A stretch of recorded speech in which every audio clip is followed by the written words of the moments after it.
Welcome to Elder Care Illuminated, Torchlight's caregiving podcast. Elder Care Illuminated addresses the ins and outs and ups and downs of caring for your loved ones. Join us for interesting conversations with elder care specialists, geriatric care managers, attorneys, and ordinary people with extraordinary caregiving experiences. Thanks for joining us for today's episode of Elder Care Illuminated.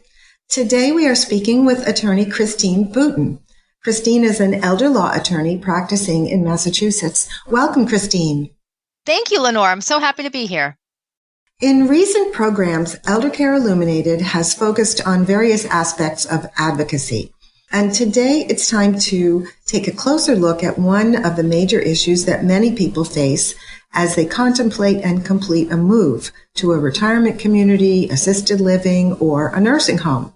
Whenever someone moves to a facility, there's a contract involved, and these contracts are created by the facility's attorneys to specify its terms and conditions and the rights and responsibilities of the parties to the agreement.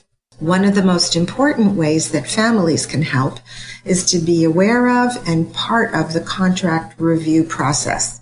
So, Christine, before we start, should we be talking about so-called life care communities, assisted living, and nursing home contracts separately, or is much of what you're going to share with us applicable in all these cases? Okay, so before we start, I do just want to state that anything that we talk about today should not be construed as provision of legal advice to any of the listeners. We are talking today about nursing home and assisted living and care community contracts, but it's in a general sense and it's just provided for information only. So now that we have that out of the way, yes. So there are certainly aspects of these contracts that are similar for all of those facilities, but there are also important differences. So I think it's important for us to talk about both. Okay. So I'm sure you'll tell us when something's very specific to one of these kind of facilities or another. So what areas does the typical contract include? Okay, so the one thing to keep in mind is that much of what we're going to talk about is determined by each state. So what we do here in Massachusetts and the provisions that we have for protection here in Massachusetts are going to be different in every other state. There is a federal law that governs provision of care by nursing homes, but there is no federal law that oversees either assisted living facilities or congregate care communities. So that's important to keep in mind. So you're going to have to look to your states to see what sort of protection is provided by the state where your elder lives. So I guess the biggest difference between, say, a nursing home admission contract and either an assisted living or a congregate care community contract, and by congregate care community, I mean the type of retirement living where they offer everything from independent living to assisted living to memory care assisted living to a skilled nursing unit. So they really are telling you that they're providing for all of your future needs from the time when you enter the facility until, the time when you really need 24-hour care. Those places are called congregate care communities or life care communities or continuing care all the same communities. Yeah, all the same. Yeah, all the same. So the difference really being when you enter into a nursing home, before you can even sort of contemplate admission, you have to pass a medical test to see what your level of medical and sort of daily care need is. And if you don't meet that need, you can't go to the nursing home. So pretty much when you go to, visit a nursing home, everybody there has met that level of medical and daily care need. So there's not going to be much difference between the services that everybody there is getting. They're pretty much all getting the same thing because they all need 24-hour supervised round-the-clock care. Assisted living and the congregate care communities, they're different. They provide different levels of services. So your assisted living facilities generally are going to provide assistance to people who mostly can care for themselves, but they need some help. So they need supervision of their medications, they need light housekeeping, they need laundry done, they might need some basic hygiene assistance in the apartment, they get some meals. And within that, they also have different levels of other care that they might need when we're talking about how you're meeting your daily living activities. So can you bathe yourself? Can you dress yourself? All those things. So the assisted living facility and the continuing care community are going to offer different levels of services depending on the needs of the person at the time that they apply. And different prices are going to apply to the different levels of service. So that is pretty much the basic difference, is that in a nursing home, everyone gets the same. In an assisted living facility, people will get different levels of care depending on their needs. So Christine, does that mean that for the nursing home, it's like an all-in-one, the contract is like you're paying for everything, one right. fee. Yep. And in the other, in assisted living or in a congregate care community, the fee structure will depend upon what you're getting, or maybe it's like an a la carte menu, you pick and choose. So different assisted living facilities and other communities are going to have different ways of writing their contracts and providing those services. So it's really important to read that contract carefully, because some of them will do a one lump sum all included. Other ones will sort of bundle in services. So there might be some services in the bundle that you need, but some that you don't, but they're going to tell you, oh, you have to buy the bundle anyway. And there's other ones that will, let you pick and choose. And also, it depends on the circumstances at the time that you're going into that facility. There might be room for negotiation, even if it is a bundled agreement. But in the nursing home, yes. So they bill by a daily rate. So within the nursing home, they're going to have different daily rates. Their private pay rate is going to be higher than the daily rate that they pay to Medicaid. But everybody on Medicaid is paying the same. And pretty much everybody on the private pay rate is paying the same. In an assisted living or a congregate care community, you're going to have people who are paying all different rates because they're getting all different levels of service. And so I assume that room and board is set in stone in most facilities, but then you can negotiate, or that's where you're talking about the flexibility depending on what services you need. What happens if you look at the contract, you're happy with it, it suits your loved one the way he or she looks today, but maybe they're going to need more care, and pretty much everybody's going to need more care over time. Is it a new contract, or is that built into the contract? So you have to read your contract carefully, because the contract should have built into it a provision for what's going to happen in that case. So the assisted living facility should be periodically reevaluating the elder to see, are they still at the same level of need as when they came in? Have their needs increased? So they can keep ahead of what services that elder is going to need as they age. And if the level of service has gone up, what is the price for that going to be? So you need to look at your contract to see what it says about future changes or amendments to cost. So, and be sure that it states that they have to notify you in writing by a certain amount of time before they're going to expect you to pay the increased cost. And what triggers the increased cost? Is it an evaluation? Who does the evaluation? Is it a medical provider at the facility, or is it just management that can determine, oh, well, we think this person, needs a little more, they should be paying more. So all of that is going to be in the contract. So when you are presented with this assisted living or congregate care community contract, you really need to read it very carefully, because it is going to be, the Bible for the elder's future care in that facility. That admissions contract is going to be the guideline and what everyone is going to look at to determine what the rules are for that elder staying in that facility and any changes in their needs as they age.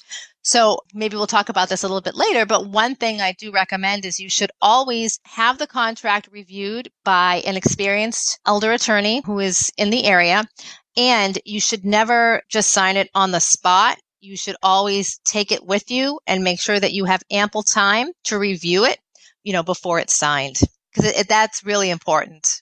And I think there's a lot of pressure. The salespeople put a lot of pressure, especially in assisted living. Having gone through that with my family, they want you to sign it, and take a look at it quickly and sign it. And they will always say, that room's going to go, that room that you really like with the view of the, golf course or whatever. What are some words that people can use? Give listeners some tips of how to phrase that, or what can they say if they're feeling pressured? You should never allow yourself to feel pressured, although that's difficult. I understand, because you're visiting the facility under difficult circumstances to start with. You should, at a minimum, not just go to one facility and say, okay, we're going to go here. You need to visit a few. You need to visit at least a minimum of 3 or 4 facilities in your area to get an idea of if they're going to be a good fit for your elder and if they're going to have the services that your elder is going to need. You should also visit at different times of the day. Visit during the daytime and you'll see full staff around. But what happens at night? You should make a visit in the evening after, the evening staff have taken over for the day, and see how well are they staffed?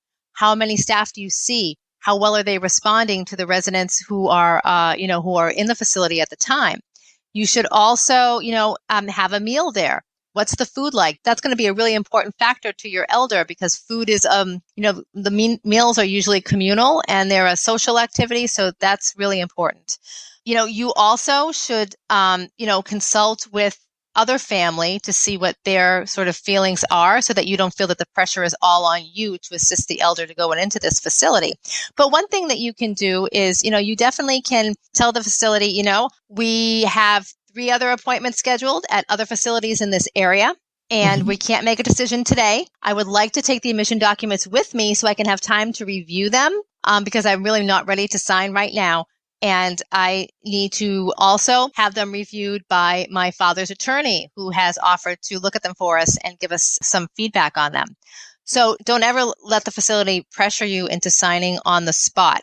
Another thing you might want to consider is hiring a geriatric care manager to also give you some input on the assisted living facility, because they work with elders. That's all they do. They're social workers who work with the elder population. They're in and out of these facilities all the time. They network with these facilities. They know how they're run. They know which ones are well run, and they can do an assessment of your parents' needs to see if that facility, as they know it, is going to be a good fit for your parent. So all of that takes time, and that's not really something that you can do on the spot while, you're sitting in the office. And keep in mind that when you're signing up for these places, as you said, it's the sales manager. So they're not a medical team member. They're not looking at your parent to see, is this person's needs a good fit for our facility? They're just looking to sell that bed. And if it's a time when they have a low occupancy, they're really going to be pushing, because they're really going to be out there trying to get people to, come into the facility. So you might get more high pressure then. But on the flip side, that's a really good time to negotiate for a better rate. Yeah. So I think those are really good points. And it's maybe cynical of me to say this, but when you're working with the salespeople, their job is sales. Right. And they may have quotas to fill, or they may have, if, like you're saying, if occupancy is low at the moment, it may be that they've got to turn the pressure on. I think the other point you make about a geriatric care manager, and having your own attorney involved means then that you've got some people that are working just for you. And there's no conflict there. They're working for you. And with that being the case, they're going to give you the straight poop, as it were. Right. They have no vested interest. Just as you mentioned, if you ask an attorney to review a contract, is that, typically what would that cost? And I know you've got to give us a big ballpark here, but are we talking thousands? Are we talking a couple hundred? So given that we're talking to anybody in the country, there's rates vary greatly if you're talking to somebody who's in New York City as opposed to somebody who might be somewhere in the South or the Midwest. So that's going to be a big difference. But It shouldn't be in the thousands. Definitely should not be in the thousands to review an admission agreement to an assisted living facility. Because yes, it's a hefty agreement, but it's going to be in the hundreds, not the thousands. Okay. Well, that's gives us a sense of where we are. So when you're looking at these contracts, are there any particular sections of the agreement that families should be especially wary of? So there are a few. So keep in mind that these contracts are written very densely. So it is not going to be the easiest read, and you really have to take it slow and be sure that you hit every paragraph and don't skim it, because they're going to put things deep in the language that might not be to your benefit to be agreeing to. So one of the things that I just always like to bring to prospective clients' attention, and this is true for both nursing homes and assisted living and congregate care communities, is that they will put in what's called an arbitration clause. So the arbitration clause is a paragraph in your agreement that states that if there is any type of unfortunate event in the future and you have a claim against the nursing home, so say your elder was injured or harmed somewhat at the nursing home and it's allegedly due to their negligence, if you sign this arbitration clause, if your elder signs it when they're checking in, or if you're their agent under a power of attorney or a guardian or conservator and you're signing it for them, you are basically agreeing to give up your right to sue them in court. So that's big, because what you're agreeing to instead is proceeding with your claim in arbitration. And so arbitration is set up mainly to protect, some legal people see it as being set up to protect the defendant. So it's a private proceeding. It's not in it's not in a public scenario, such as a courtroom. And it's more like an administrative hearing where the rules on evidence are more lax. It's not the same as a court proceeding, and your rights are different. If you agree to arbitration, then you're agreeing to whatever the outcome is. You're going to accept that outcome, and you've given up your right to take it to a court of law. So that can make a big difference for your elder, and you really want to protect that right to bring it to court if you need to. So I always recommend to my clients that they cross out the arbitration agreement, date it, put their initials next to it, and don't sign it. And a nursing home or an assisted living cannot deny your elder the right to enter the facility because you've refused to sign the arbitration agreement. I've served as a guardian for a number of people, and I always cross them out, and they've always got into the facility. So that's never been an issue. So I that's the first thing, is I always advise my clients not to sign those. The other thing is you really need to be careful about who signs the agreement. The best case scenario is for the elder, him or herself, to sign the admission agreement. If it's family signing it, you have to be really careful that you sign it and you specify next to your signature that you are signing it using whatever authority that you legally have for the elder. So if they have done a power of attorney or a healthcare proxy and they have nominated you as the agent, you're going to sign it as, Mary Smith, agent under power of attorney for John Smith, dated, and put the date. If you are their court-appointed guardian or conservator, you're going to sign it and specify guardian for or conservator for. If you just sign your name and nothing else, then the nursing home or the facility may interpret that as meaning, they're signing this in their individual capacity. They're agreeing to be personally liable for these payments in case we don't get payments from the elder or Medicaid is denied, and we can go after this family member for private payment. So, and they will term it as, when you're looking at the signature page, they will have a line and they will either say, this is where the responsible party signs, or the guarantor, or the financial agent. And what they're really saying is, you family members sign here, and then we can go after you because you voluntarily signed it, and we are now going after you for payment. If you sign it in a certain capacity for the elder person going in, then you're not personally liable. So it's really important, if the elder is going in and they can't sign and you're not the agent, you're not the guardian or the conservator, you have to get some legal authority in order to sign for your elder. So if the time has come and they no longer have the capacity to do a power of attorney, you're going to have to go to court and get guardianship conservatorship. That's it. That's an incredible argument for setting these things up ahead of time, because most of the time when someone is going into a nursing home or sometimes assisted living, it's a crisis situation. People don't, either there hasn't been planning done or something's happened and the person can't stay home alone. And if you don't have that power of attorney, how long would it take to get the documents taken care of? So a guardianship or a conservatorship is a court proceeding. And so you need to get medical documentation from the person's physician first. You have to file the paperwork. You have to give notice to all of the interested parties who are family members and entitled to notice. You have to schedule a court hearing on a busy court calendar. So all of that takes time. And, certainly is not something that you would be able to do in a day or 2 days. So it's very important to make sure that your elder has done their basic estate planning documents. They have a will, they have a power of attorney, they have a healthcare proxy. Those are really important documents. Some facilities will require that the elder has a power of attorney and a healthcare proxy when they go in. They're not legally able to force them to have one, but they do strongly advise that they have those documents in place. And it's a good idea anyway.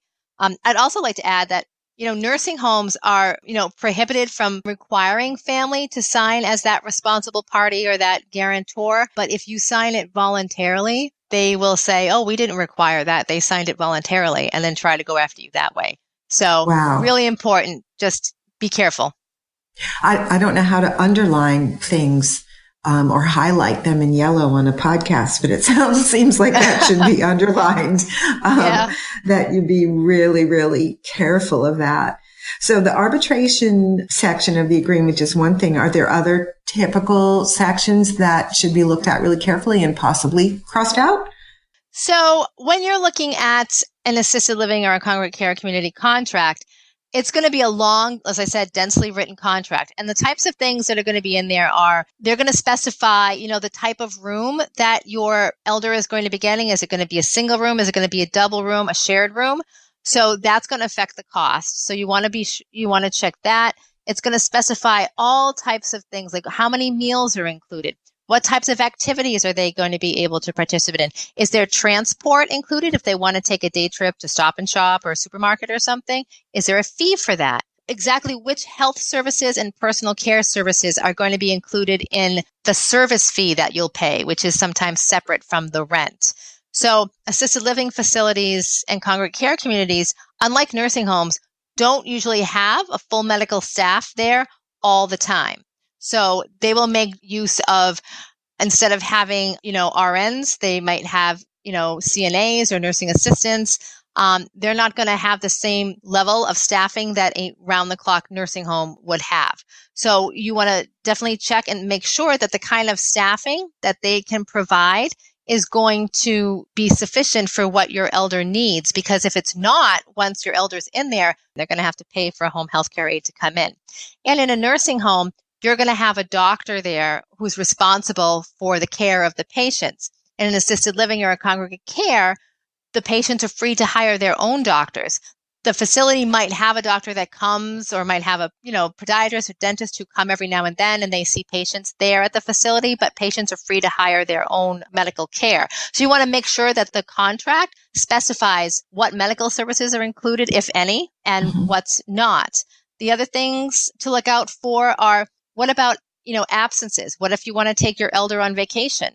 How long can they be away? Are you going to be who's going to be responsible for paying the fee for that time? If it's a nursing home and your elder is coming out for a few days, you want to make sure it's specified in there that you are going to be paying for the bed, what's called a bed hold, while they're away. Because if you don't have an agreement in there that they have a bed hold, then once your elder leaves, they can discharge them and give the bed to somebody else. So you definitely want to make sure that that's specified in your contract. You also want to be clear about if there's an advance deposit that's required. A lot of congregate care communities require a substantial upfront deposit that's held, and then that's separate from the rent and the service fee that they charge to you. So you want to clarify if there is a deposit that's going to be required and what's the amount of that. What happens if you don't like your apartment that you're in the assisted living and you want to move to a new one? Make sure that that's specified. What is your right to change apartments? If you're with a roommate, say, and you don't get along and you want to move, what makes that possible? Definitely, if you leave the facility or if you pass away, when can your family get the refund? Sometimes an assisted living or a congregate care will hold on to that refund until they can resell the room to somebody else. Is that usually specified up front in the agreement that you've signed, so that you wouldn't get the deposit back until they had rented that space? Right. That should be in the agreement. So you want to read it. That's the section on discharge or termination or whatever the language is that they use. You want to read that very carefully to see if you did pay a deposit, what's going to happen to that money when you leave? If you're due a refund, if your elder, say, passed away halfway through the month, what are they going to do with the half they was already paid for, but, has to be returned to you? Do you have to wait until the room is rented to somebody else, or do you get it back right away? What happens if, your elder is in a situation where they cause injury to another patient, or another patient causes injury to them, or damage to personal property? Who's liable? How does the elder get reimbursed? How is that handled? So you definitely want to, all these things are going to be specified in the agreement. So that's why it's really, really important to read it carefully, because even if you're meeting with that salesperson and they say, oh, don't worry about that, we'll take care of that. If it's not written in the agreement, you can't bank on it and you can't rely on it. So you have to be really sure that the terminology that's in your agreement, that you agree and you consent to everything in there. If there's anything that you have a problem with, you have to bring it up to the facility before the agreement is signed. Once it's signed, sounds important. You mentioned if your loved one who's in the facility hurts somebody else or made me think, does the facility carry insurance for that? I am just curious. How does that usually work? So the facility should carry insurance, but, the issue is who's responsible for the harm to the person who got injured. And I think that it's definitely, I'm not sure that it would be the same answer for a nursing home as it would be for an assisted living or a congregate care community. But these are all questions that you want to bring up to the facility, because again, there's no federal oversight of these facilities. So There's no law that governs it. So the individual states some states do have laws that govern assisted living facilities and do have agencies that they report to. So in Massachusetts, the Executive Office of Elder Affairs is the agency that certifies assisted living facilities here in Massachusetts. So in that sense, the Office of Elder Affairs does make sure that facilities hand out disclosure agreements when you are applying, so that you know what your rights are and what the facility's rights are and where you stand, as is your rights when you enter the facility. So it's important to read that. It's not just a form. You need to, make sure that you read it thoroughly and understand, what your rights are when you enter these facilities. You talked about termination, and you've mentioned a little bit about if your loved one dies or if they need to move. And most of the kind of termination that I think about is like 30 days, you give 30 days notice and then et cetera, et cetera. So I'm assuming that there's some typical stuff like that. And I'm thinking especially here about someone who's in memory care, is dealing with a dementia diagnosis. Some residents may become difficult as their diagnosis progresses. Does a facility have a right to terminate someone because they're hard to take care of? Does the resident have any rights given a diagnosis that might make them cranky or rude or resistant to care? So in that sort of situation, there's some similarity between how a skilled nursing facility might handle it and an assisted living or congregate care community. So in both situations, a facility can terminate a resident for certain legitimate reasons. And those reasons are basically that, the resident's medical situation has changed and their medical needs can no longer be met at the facility. Sometimes you'll have a situation where a patient might be fine, then they have a stroke and they have a G-tube put in, and an assisted living facility doesn't have medical staff there who can attend to the G-tube sort of round the clock. So they can no longer meet the needs and the person has to go to a different type of facility. And a G-tube is a feeding tube, right? Not through the nose, but right directly into the stomach or intestines. Right. Sorry. Yes. Yeah. It's a stomach feeding tube. Yep. Yeah. So that needs constant medical supervision. So yeah, you would need to have a certain level of medical care at the facility. If they can't meet that, then they can legally discharge you. Another reason they can discharge you is if you improve and your condition gets better and you no longer meet the medical requirements to stay at the nursing home. So then they can discharge you. Another reason would be if the elder has done anything to endanger the health or safety of another resident, they can have grounds to discharge. If the elder stops paying and is in arrears on the daily payment or the rent due at the assisted living facility, they can discharge. And if the facility closes, they can discharge. So those are the legitimate reasons that either of those types of facilities can discharge a resident.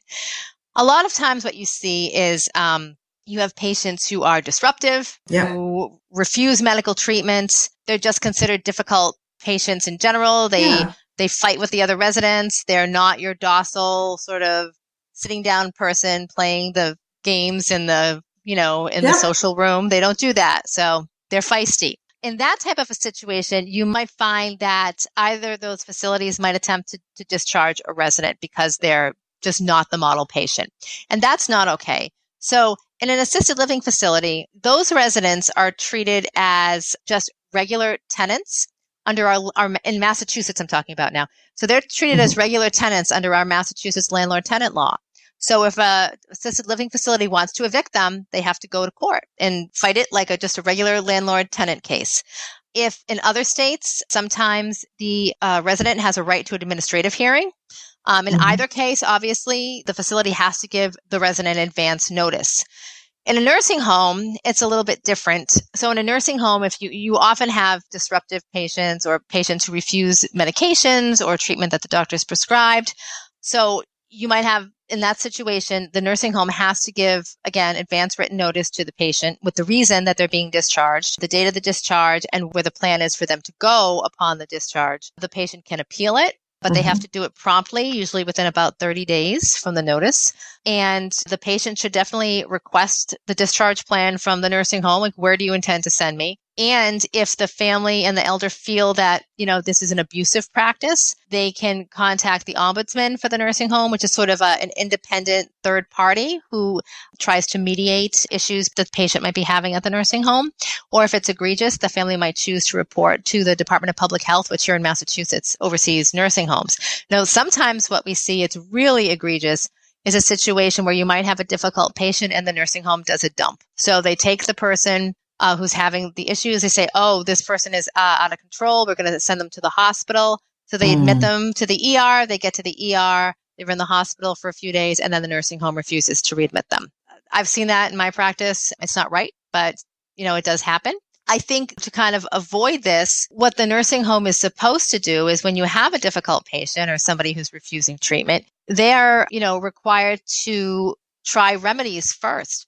They have to try different therapies to see if that might ameliorate the person's behavior, change their medications, change the dosages, switch medications, see if that can improve the person's behavior, provide additional social work support, involve the family to come in for a family meeting, discuss the issues, and see if there's additional support the family can provide. These are all things that are going to help to ameliorate the situation before it gets to the point where something unfortunate might happen.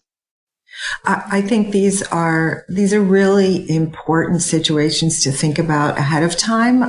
As the feisty daughter of a feisty mother who was that patient from time to time, you want to be prepared for it. It's very painful. It's very painful. And many places nowadays are saying, especially assisted living facilities are saying, oh, we support aging in place. And I don't know if you've heard that when you talk to your clients. And in fact, in practice, they don't support aging in place because when someone is deteriorating or approaching death and there aren't services available, well, guess what? And then you're kind of high and dry, and the facility is looking to the family to remove the patient. And your goal, the family's goal, and the elder's goal all along was to be in one place, whether it was home or in the facility, and stay there through the remainder of their life. I will say that hospice can come into a facility. So the facility doesn't have to offer its own hospice service, but oftentimes you can bring in hospice. But refusal to take medications or refusal of treatment and some difficult behaviors are kind of part and parcel of someone approaching end of life. And it's important that the family be in there to support their loved one. They're not just a cranky old person that needs to be controlled. And there are, of course, on the nursing home side, rules and regulations about chemical restraint and actual physical restraint and that sort of thing. So I think an awareness of it is really, really important, in whatever it might be referred to in the contract about termination and about, I don't know, behavioral care, behavioral services, or responses to difficulties would be really important to understand before you sign. Before we wrap things up, is there anything else that you think the person contemplating working with their loved one to move into a facility should be thinking about? Well, I just want to say a really quick word about payment. So assisted living facilities, unlike nursing homes, are pretty much pure private pay facilities. So there's not going to be any Medicaid payment at those facilities, unlike at a nursing home. So when you're going into, speaking of aging in place, if you're going into an assisted care or a congregate care community, you want to make sure that you have sufficient assets that are going to last you the anticipated time that you're going to need to be staying there. What you're trying to avoid is a situation where your elder may run out of money to continue to pay the assisted living. And so unlike a nursing home, an assisted living is not going to convert that person to mass health. They're going to say, okay, now the time has come. We need to plan for someplace else for you to go. So that can be extremely disruptive to somebody with dementia who, has lived at this one facility for several years and now all of a sudden has to leave because they can no longer afford it. So, usually an assisted living or a congregate care will sit down with the family ahead of time before the person enters and do a financial analysis to see, what's available for funds. So they know in advance if the person is going to be able to, afford the facility and not have that type of a situation. There are a very, very few assisted living facilities that do have limited Medicaid beds, but these are few and far between and hotly sought after. So you really have to be sure before your elder enters that, they are going to be able to afford where they're staying to avoid a termination for inability to pay. So I just wanted to throw that out there. That seems like a good thing to keep in mind. I've also said, when I've talked to people about this, if your loved one's going into a nursing home and you anticipate that they will need Medicaid support in that nursing home, it's a good idea to enter with, 3, 4, 5 months of financial ability to pay. That Absolutely. Usually makes the transition a lot smoother than applying immediately or waiting and applying to go in as a Medicaid patient. Right. It smooths the transition, if that's possible for your family. So, Christine, you've given us a lot to think about. And I'm sure everyone out there eagerly anticipates reading one of these 20-page documents written by attorneys. Of course. It seems like a really good idea to have this type of agreement reviewed by a lawyer. Contracts can be really tricky, as you have pointed out. Absolutely. And that such a review would not be too expensive in most cases. And you might just head off some future problems by doing so. Listeners, thank you for joining us today. Use your skills to advocate for yourself and for your loved one, knowing that you can and do make a difference. Take care of yourselves, and we will see you soon on the next episode of Torchlight's Elder Care Illuminated podcast. Thank you. Thank you, Christine. Thank you. Thanks for listening to Elder Care Illuminated, a Torchlight caregiving podcast. Find other episodes of Elder Care Illuminated on iTunes, Spreaker, and Podcast Go. If you're interested in bringing Torchlight Elder or any of Torchlight's other caregiving products to your workplace, please contact info@torchlight.care. That's info@torchlight.care.